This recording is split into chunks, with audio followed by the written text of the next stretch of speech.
Bienvenidos a Mundializate, les hemos prometido vivir el Mundial desde todos los ángulos posibles y en esta ocasión recordemos España 82. Nuestro invitado, que no necesita mayor presentación, ya está aquí, Salvador Nasralla, uno de los 32 miembros de la selección, de la delegación de esa gesta mundialista, la de España 82, nuestra mejor presentación en los mundiales. Así es, muchísimas gracias Georgina. El Mundial de 1900, éramos 32 personas, 22 futbolistas. Y dentro de los 22 futbolistas había 3 porteros y éramos 10 que no éramos futbolistas, kinesiólogo, entrenador, preparador físico, etc.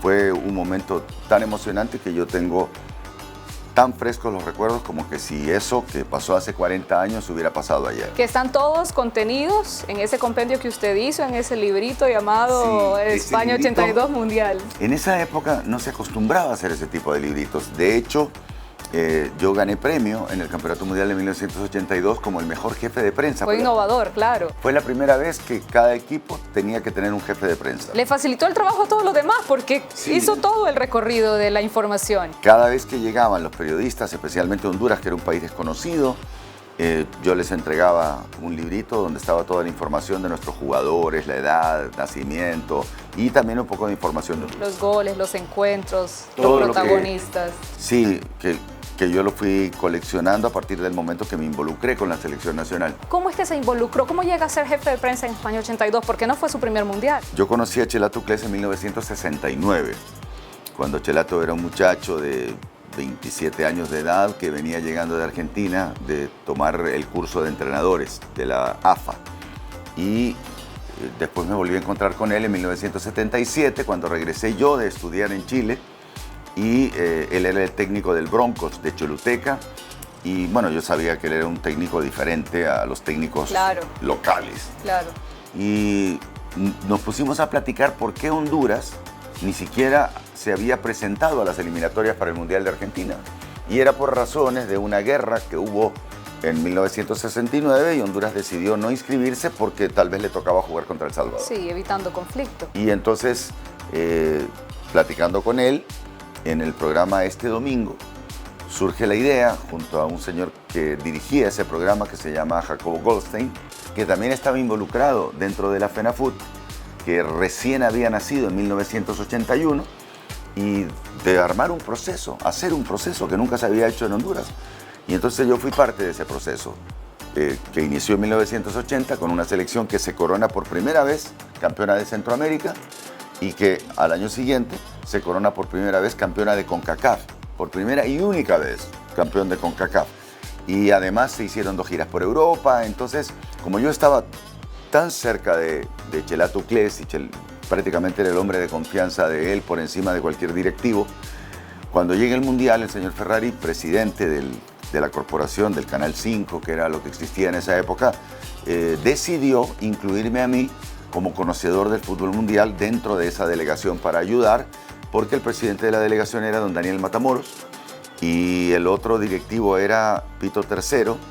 Bueno, yo fui a ayudar y prácticamente hice las veces de jefe de delegación por diferentes razones en las que había que tener conocimiento de fútbol internacional. No solo la participación en el Mundial de esta selección fue buena, sino esa previa. Hubo muchos fogueos en los que se dieron algunos ganes. La selección estaba preparándose para ir a una competición, venía de no tener background, digámoslo así. Honduras en Centroamérica era lo más que llegábamos a hacer, era tercer lugar.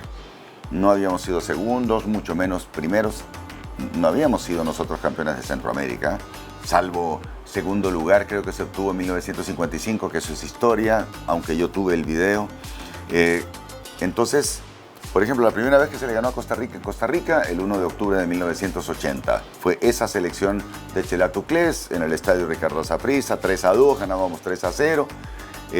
También le volvimos a ganar a El Salvador en El Salvador, el 23 de noviembre de 1980, que fue el primer partido contra El Salvador después de la guerra, y no le habíamos ganado hacía muchos años. También se le ganó a Guatemala en Guatemala, y entonces, wow, ¿y qué pasa? ¿De dónde salieron estos hondureños? Era por el proceso de una persona diferente que traía conocimientos de la escuela argentina, que era Chelato Cles. El fútbol hondureño yo que lo viví de niño en los años 60, te puedo decir, tiene un antes y un después. Y ese límite lo marcó Chelato Uclés con ese proceso del cual fuimos parte en 1980, 81 y 82. Hablando ya de estar en el Mundial, he escuchado algunas declaraciones que ha dado en algunas otras entrevistas y menciona el momento en el que entran a la cancha en ese primer partido. Y dice, se miraba todo tan grande, pesaba tanto la localía de esta gente. Y ese es el punto en el que yo pensé cuando lo escuché. De ahí vendrá ese dicho del pasaporte pasa factura. Hay otros pasaportes que pesan más. Realmente, si usted se sintió así, vio todo tan grande, ¿al jugador le pasará igual cuando se va a enfrentar a estas grandes selecciones? ¿Se siente chiquito? Eso fue lo que a mí me asombró, que al que le estaba pasando factura era a mí, que yo era un ingeniero con una maestría, graduado en Chile, que había vivido en otros países. Y estos futbolistas habían fogueado tanto. Habían ido 2 veces a España en 1980, 1981, habían jugado contra el Atlético de Madrid, contra el Independiente de Argentina, habían recibido en Honduras a un montón de equipos. Entonces era una selección que tenía cancha, que tenía mundo. Cuando entraron a la cancha, los jugadores estaban tranquilos. Y Chelato Uclés les trabajaba mucho la mente, ¿no? Sí, Chelato era un técnico que tenía también esa habilidad. A pesar que llevábamos psicólogo, que por cierto en estos días está cumpliendo 80 años, Teodosio Mejía, de edad, pese a eso, Chelato siempre les trabajaba la parte mental a los jugadores y siempre me pedía que le ayudara. Yo, por ejemplo, tengo un amigo que fue el que marcó el gol contra Irlanda, que se llama Tony Lane, que jugó por mí, porque Chelato Uclés me encomendó a mí que yo lo terapiara, esa palabra creo que no existe, para que le dijera ciertas cosas porque él ocupaba que él jugara y entró de cambio y mete el gol. En la primera jugada metió el gol. Entonces yo hacía varias labores de ese tipo también, pero a indicaciones del técnico Chelato Uclés. Aquella famosa frase que escribe el profesor José de la Paz Herrera en el pizarrón antes de salir. Sí. En unas cuantas horas el mundo entero hablará de nosotros. Sí. En algún momento a Salvador Narrala, porque nos sugestionamos siempre, ¿verdad? Se puede. Le hacía ruido aquella goleada que Hungría le dio a El Salvador y pensaba, podemos ser los segundos, nos puede suceder esto. O realmente estaba convencido, como lo dijo a sus colegas de la prensa con los que estaban ahí, de que Honduras podía marcar la diferencia. Yo me sentía, al igual que Chelato, nos sentíamos seguros que podíamos dar una sorpresa. Ahora, yo tuve el impacto, Juanito, que era bien pequeño cuando entró a la cancha, que íbamos separados por una verja, yo los miraba inmensos a los españoles. Pero ya en la cancha la cosa cambió porque el equipo tenía una personalidad tremenda. Y aparte de eso influyó el hecho de tener a un jugador que jugaba en España, que no era el capitán, que era Gilberto Yergut, que no había jugado ningún partido en las eliminatorias, solamente 3 o 4 partidos preparatorios de 1982, y que le daba una personalidad y una categoría al equipo. Pero ahí ya entendía el trámite, ya conocía que eran esas aguas, ¿no? Sí, porque eran españoles. El estadio era el estadio Luis Casanova en Valencia, que era el lugar donde jugaba España sus partidos difíciles, porque el aliento del público es ensordecedor, es un estadio bastante inclinado. Igual nosotros ya habíamos ido con Chelato en enero, habíamos ido al sorteo, y cuando supimos que íbamos a jugar en Valencia y en Zaragoza, Chelato y yo, solamente nosotros dos, fuimos a Valencia y a Zaragoza, escogimos el hotel y vimos los estadios y muchas otras cosas, y Chelato se preocupó de mostrarles a los jugadores esos videos de la película que iban a vivir en persona en el Mundial. No necesitaron horas. 7 minutos después, sí, el santabarbarense mediocampista que jugaba descalzo, como él mismo lo describió, mete el gol y enmudece a España. Y no era titular. Prácticamente por eso fue que Chelato puso de titular. Es más, hicimos una trampa y yo fui el protagonista de la trampa. ¿Qué fue esa trampa? Cuando llegamos al estadio había que presentar la lista de los 16 jugadores. En esa época solo eran 16, los 11 titulares y los 5 suplentes. Dentro de los titulares pusimos a Toledo, que era el número 8. Y dentro de los suplentes estaba el número 15. Cuando faltaban para empezar el partido 20 minutos, yo fui a la oficina, taché al número 8 y puse al número 15. Y fue la sorpresa. Sí, entonces, pero ¿cómo van a cambiar? No se puede, ya ustedes dieron. pero bueno, el jugador se indispuso, lo cual era mentira, ya era un plan. Y yo tengo el papel todavía, lo guardo. ¿De verdad? Donde taché a Toledo y fue la copia con la que me quedé yo. Entregué el papel original y me quedé con una copia de eso. ¿Cómo se sintió vivir el gol y ver que ese cambio de último momento funcionó? Bueno, súper emocionado, igual que cuando Chelato me dice de Tony Lane, que necesito que se juegue, pero andaba lesionado, había que infiltrarle la rodilla. Entonces me dice Lane, Rey, si usted me consigue entrar, yo le dedico un gol. Bueno, y me dedico el gol. Entonces son momentos como el de la entrada de pecho, que fue obra del estudio que hizo Clovis Morales, que a uno se le quedan grabados. Jugadores que supieron aprovechar la oportunidad, ¿no? Bueno, abrimos el marcador, pero España termina empatándolo. Aún así, hablando de lo que se decía mucho, porque en aquel entonces imagino que eran más portadas de periódico. Sí. ¿Qué decían esas portadas? Todo el día los periodistas preguntaban si a nosotros, ¿qué creían? ¿Te van a meter 5 o 10 o 15 o 20? O sea, ¿por qué pensaban que nos iban a meter tantos Sí, la expectativa no era buena. Yo les decía, no, nosotros vamos a tener un buen resultado, seguro que se van a asombrar. Y ellos me miraban así como pensando que realmente... Claro que tiene que decir eso. O sea, al día siguiente los periódicos, que era en ese momento un medio súper importante, la tele era importante porque transmitía y todo, pero no era como ahora, que uno puede agarrar el celular y hacer un vídeo. Se cumplió lo que dijo el profesor Chelato en aquella pizarra. Sí. Y para bien, porque él tenía la duda, dice, me la jugué porque así como podían darse cuenta el mundo entero de Honduras por un aspecto negativo como le pasó a El Salvador, pudo haber sido para el otro lado. Y qué bien que resultó que era Honduras poniéndosela difícil al local. Chelato era un estudioso del fútbol, conocía a cada futbolista español probablemente mejor que Emilio Santamaría, que era el técnico uruguayo nacionalizado español que dirigía la selección española y que fue defensa central del Real Madrid en los años 50. Tuvieron que regresar y no era lo que se esperaba. Después de 2 empates se sentía cerca un siguiente paso a la siguiente ronda, pero se pierde ante Yugoslavia. Que era un equipazo, o sea, Yugoslavia era el equipo más fuerte del grupo. Y por penal. Un penal que, bueno, en aquel momento nosotros decíamos que no era penal, lo analizábamos por todos lados, decíamos que no era penal.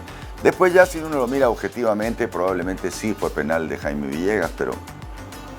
¿Cómo se sintió ese regreso? Porque a pesar de que pues está volviendo de algo en lo que se quiso haber avanzado, se siente cierta satisfacción, imagino. Veníamos y bueno, fue súper emocionante porque los muchachos no esperaban un recibimiento de ese tipo. Y bueno, ya cuando pasó eso, ya nos imaginábamos lo que venía en Tegucigalpa. En Tegucigalpa nos estaba esperando el presidente Suazo Córdoba. Carlos Flores, que era el secretario o ministro de la presidencia. Hicimos un recorrido en una, ¿cómo se llama? En un camión abierto por Tegucigalpa hasta llegar al estadio. Este plantel entero coincide en algo cuando da declaraciones. En su discurso siempre está el hecho de que dicen que su mejor pago era el cariño de la gente. Sí. Y de hecho hay declaraciones en las que, por ejemplo, Tecate Morales dice, yo ganaba entre 600 y 1.500 lempiras en aquel entonces. Sí. Entendemos por qué dicen que el cariño de la gente era el mejor pago. Sí. El máximo sueldo que aceptó Chelato Clés fue 1.800 lempiras. 1.800 ganaban los más veteranos, que eran Ramón Maradiaga, Jaime Villegas, Alan Costley, pero Tecate, que no era tan veterano. ¿Cuánto sería en este entonces para que los que no vivíamos aquella época nos hagamos la idea? En dólares, la mitad, o sea, 1.800 eran $900. El que más ganaba $900 en aquella época. No era mal dinero, pero bueno, el futbolista hondureño en esa época ganaba 250, 300, eso ganaba el futbolista normal. Entonces sí, ellos tenían un sueldo que estaba por encima de lo que se ganaba en la Liga Nacional. En esa época, en Honduras ni siquiera existía el preparador físico. De hecho, el que va como preparador físico, Clovis Morales, era un famoso atleta que daba clases de educación física y Chelato lo adaptó porque en Honduras los equipos no tenían preparador físico. Estábamos bastante primitivos. Sí, bastante. Y no Maradiaga, sino que primitivos. ¿Por qué no se siguió con el crecimiento o ese proyecto? ¿Por qué no se encontraron los medios, los recursos para que el profesor...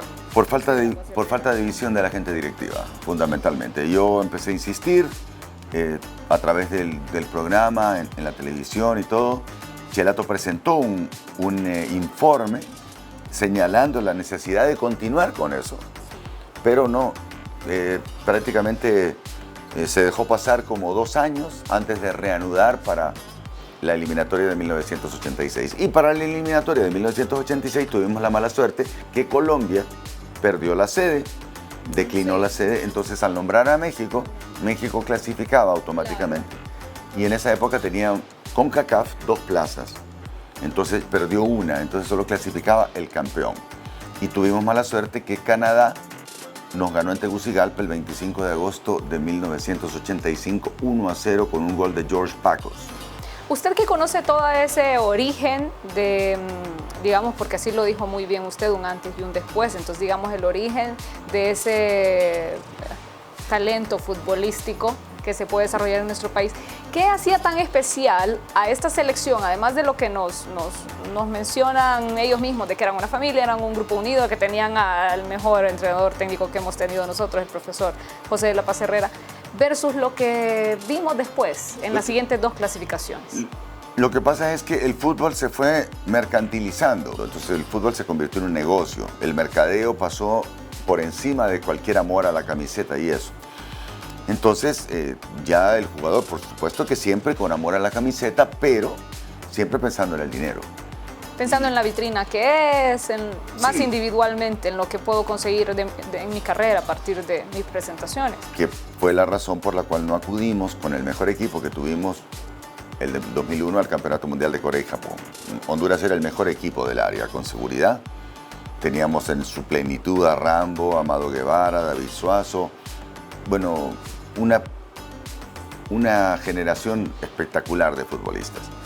Pero no se siguieron los procesos.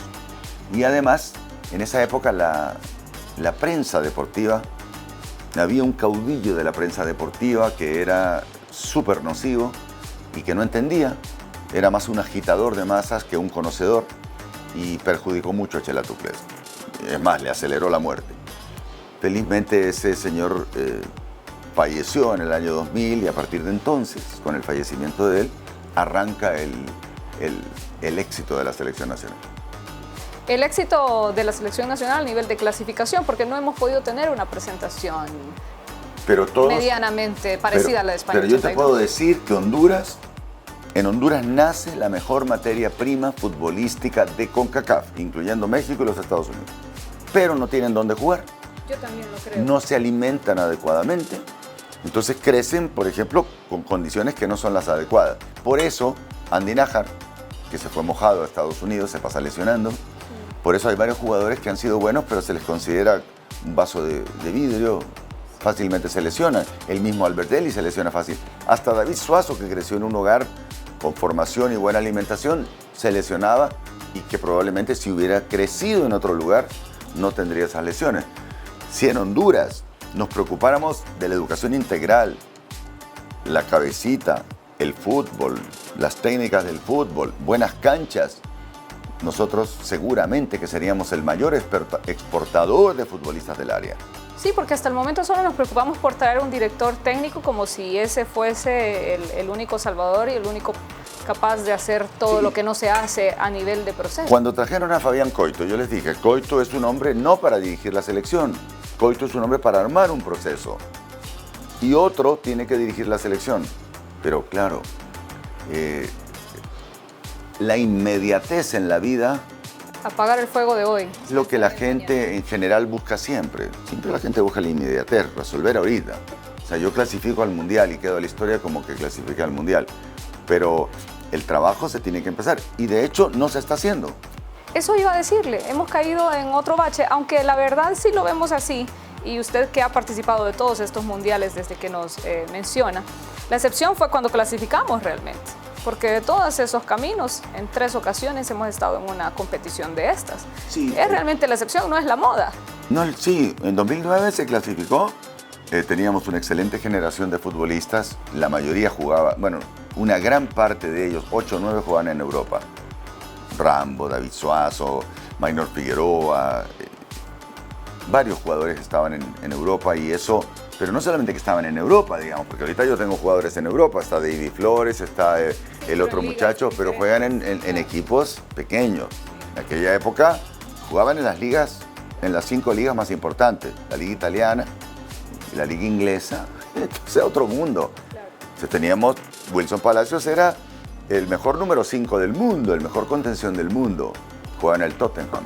Entonces eso era otro nivel. Ahorita nosotros, futbolísticamente en el plano mundial, somos nada. Estamos súper lejos.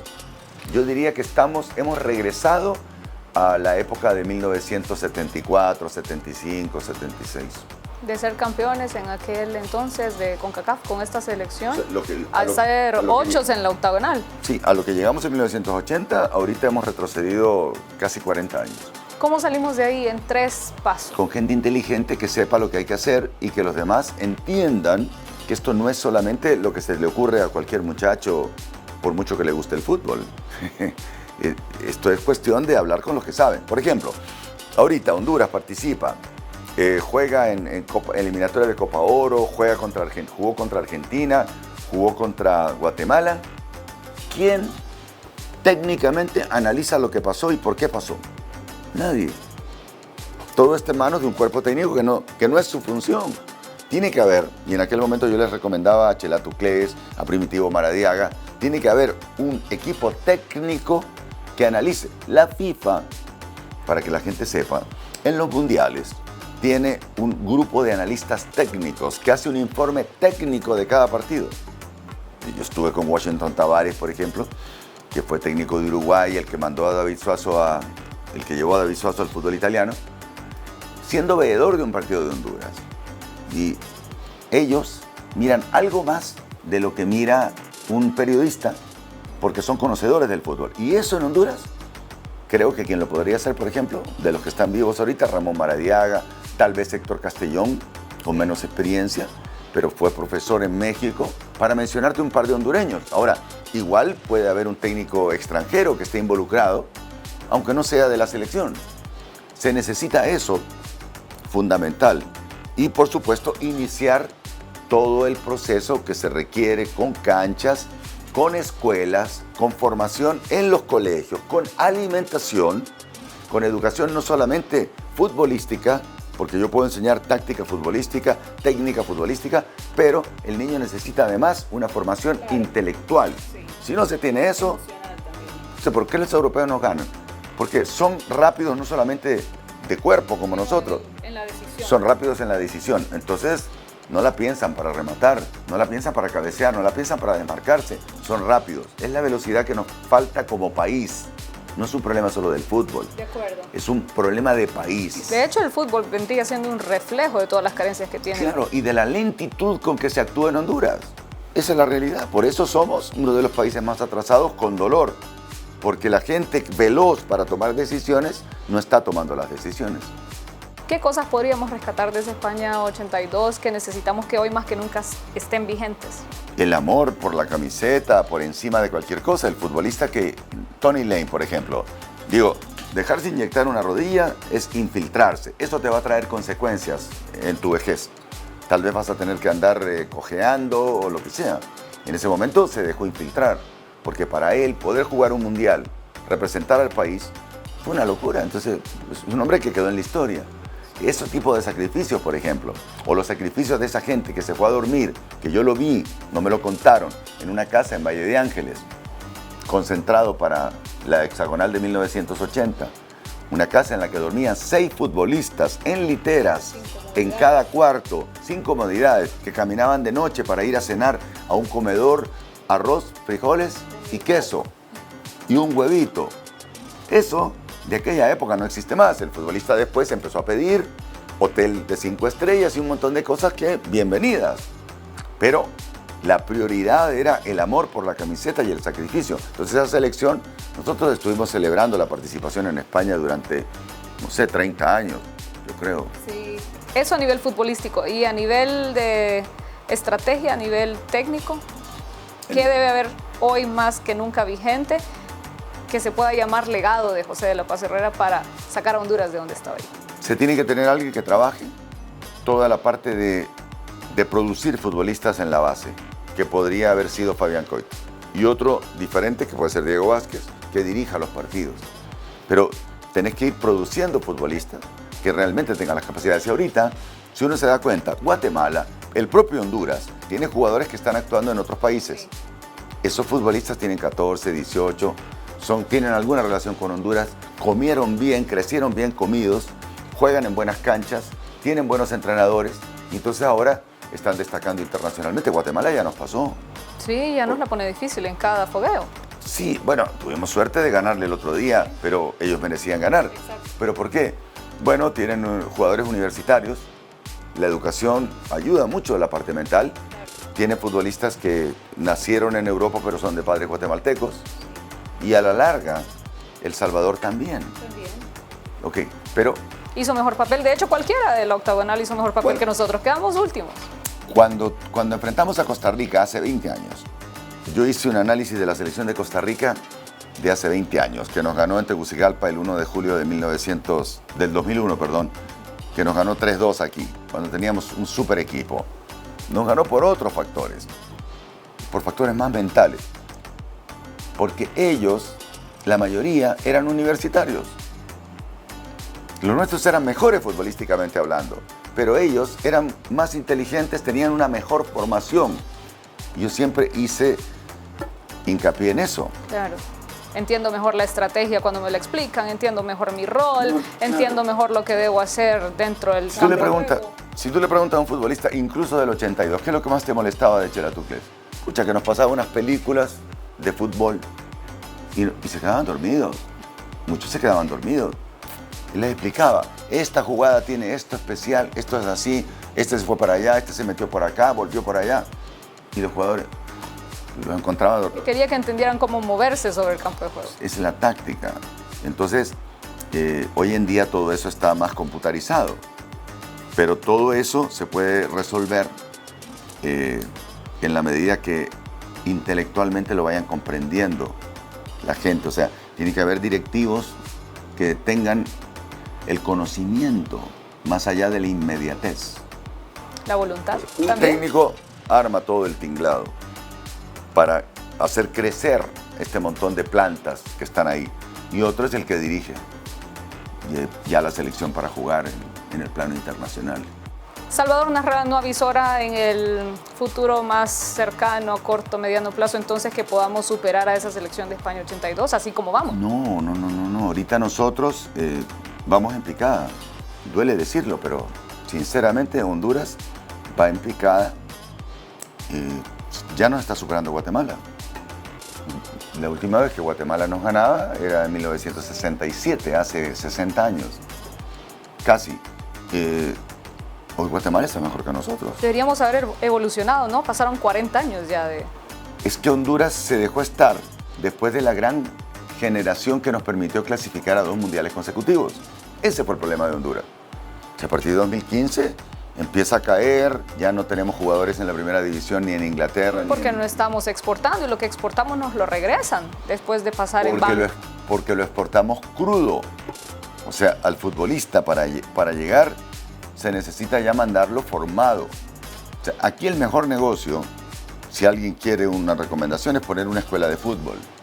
Pero hay que ponerla en el Bajo Aguán, que es donde está la mata de futbolistas.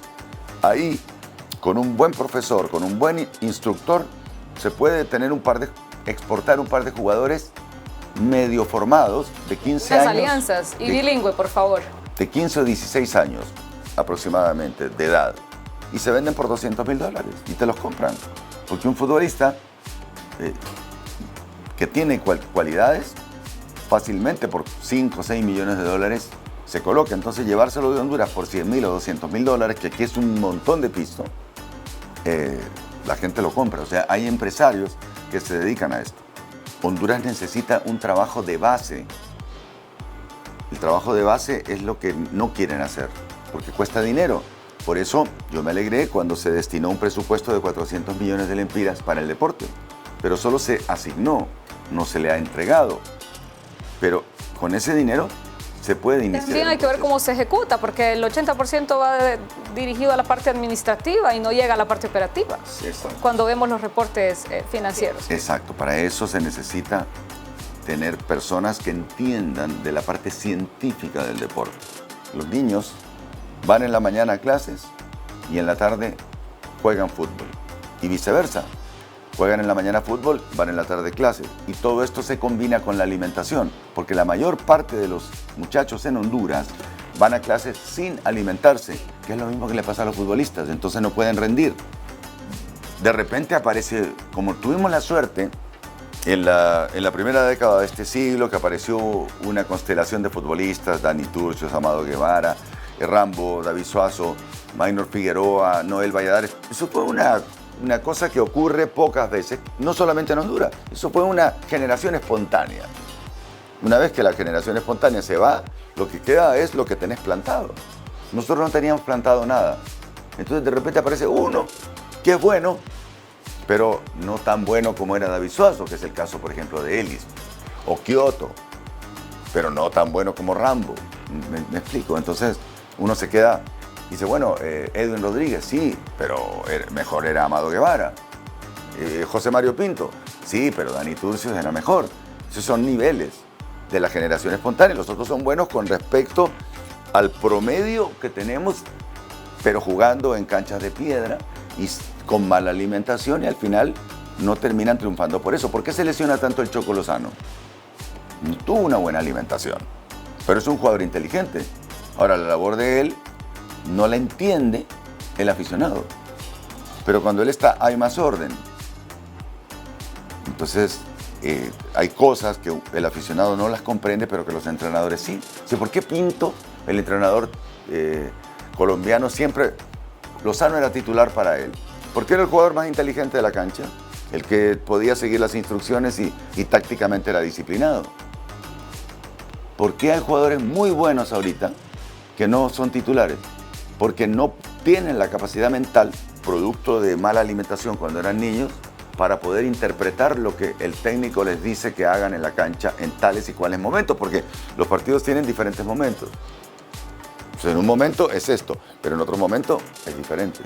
Ingeniero, podríamos seguir hablando horas y horas de las falencias que tiene nuestro fútbol y de cómo lograr apaciguarlas para salir de ese agujero en el que estamos, porque no se ve que haya salida por lo menos inmediata, menos que cambien las cosas y la mentalidad de los que dirigen y toman decisiones. Mientras las personas que tomen las decisiones en el deporte no sean personas que conozcan, que tengan experiencia, que estén en contacto con el mundo de hoy, no hay razón para pensar que podamos tener buenos resultados. Pero hay más tiempo que vida. En algún momento pasará, ¿no? Bueno, pero hay más tiempo para seguir fracasando, porque si no tenemos planes definidos, objetivos que vayan más allá de solo clasificar al Mundial, no vamos a lograr superar aquella presentación de España 82. Y ya completamos 2 mundiales consecutivos sin asistir. Costa Rica sigue asistiendo a los mundiales y bueno, al final... Los vecinos creciendo. Sí, o sea, el primero que fue a los mundiales fue El Salvador, de aquí de Centroamérica. Después Honduras. Costa Rica recién aparece en 1990, pero después de 1990 los ticos se quedaron y los ticos participaron en la Copa América. ¿Y por qué? Porque la escolaridad de Costa Rica supera el 5º grado que en promedio tenemos de escolaridad en Honduras. Esa es la razón. La escolaridad es fundamental. Muchísimas gracias por habernos acompañado en esta plática Mundializate, el podcast que les trae a ustedes todas las perspectivas. En esta ocasión, la del ingeniero Salvador Nasralla, con tanta experiencia y conocimiento en el desarrollo de nuestro fútbol, las cosas que nos hacen falta y lo que debemos seguir trabajando, ¿no? Aquellos que queremos Honduras y queremos verla nuevamente competir. Cuando quieran que los asesores, yo les digo lo que hacen bien y lo que hacen mal. Aunque no les guste. Sí, el problema es que a la gente porque no les gusta. Es que lo que pasa es que a la gente no le gusta que le lleven la contraria. Porque la gente cree que uno opina por opinar. Yo no opino por opinar. Yo opino porque tengo 56 años en programas deportivos. Y por lo tanto los he conocido a todos. A los futbolistas buenos. Y aparte me gusta la historia. Entonces me enteré de lo que había pasado históricamente en el país. Muchísimas gracias por este episodio. Muchas gracias.